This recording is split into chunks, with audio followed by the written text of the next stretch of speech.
Right, so what I'm going to talk about now is some of the kit that I use when I'm out shooting. Obviously rifle dependent. I've got various different rifles that I use, ranging from sort of the 6.5 Creedmoor if I'm out on the hills doing some longer range stuff, 243, 223, and a Maverick 2.5 FAC air rifle, all of which I use my Alpex 4K LRF, the A40, the A50 EL, saved to the profiles now.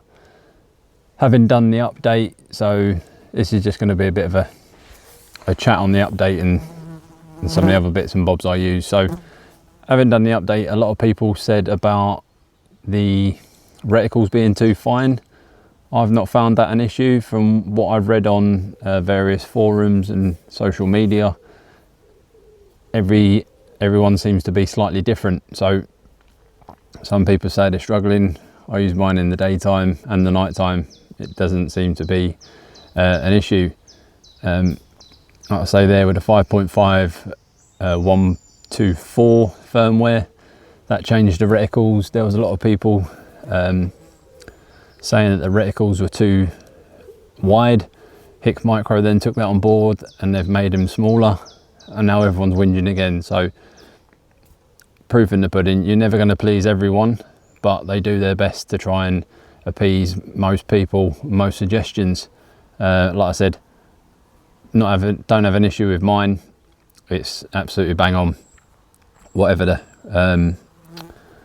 rifle I'm using it on, I tend to use the standard Type 1 reticle with a red cross, with a red centre cross as well, which works well for me in all sort of light conditions, day or night. With my ballistic holdover, I use the green dot. That gives it a nice contrast between the red and green, and it makes it easy for me to see the aim point and the holdover point. Now, whether you might be colourblind or harder seeing some different colours, there's a range of options within the menu system to find the best one that suits. So I'd suggest that just not having everything the same colour, have two different colours that give a different contrast, so you can differentiate between the two, and it gives you easy acquisition of the reticle. Obviously the Alpex on top of my rifle there. The other thing I use is the Habrock HX60 Pro. Now it's a 1280 sensor. What I like about that is the wide field of view.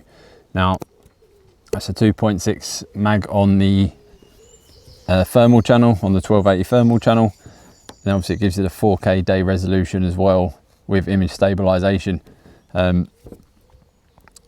I don't really feel that I need to zoom in much with this. It gives me the perfect clarity. I can cover large areas on the 2.6 base mag, as opposed to something like the 50, which is up on like a 4.5, I think, off the top of my head.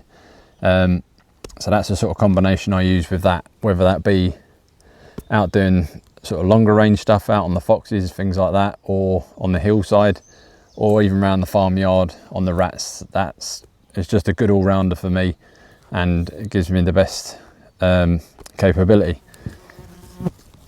The other thing that I use on my Alpex is obviously an IR torch. Now I've tested a lot of IR torches over the time with this, and this seems to be the best one. The sensor in there is a 30-20 sensor. It doesn't need a lot of light or IR energy, should we say. So everyone using the lasers, I've tried the lasers on there. It's just too much for it. It gives you a bit of a dirty image, and I find the PBI-RX gives you the best clear image out to 600 yards without a doubt. You can easily identify and use the light that it emits for clear identification. Another little gizmo that I keep with me all the time is this little thing, especially at the summer months. Now you can see it just smoking away. This is a little Flexitone or Flexitowel mosquito repeller.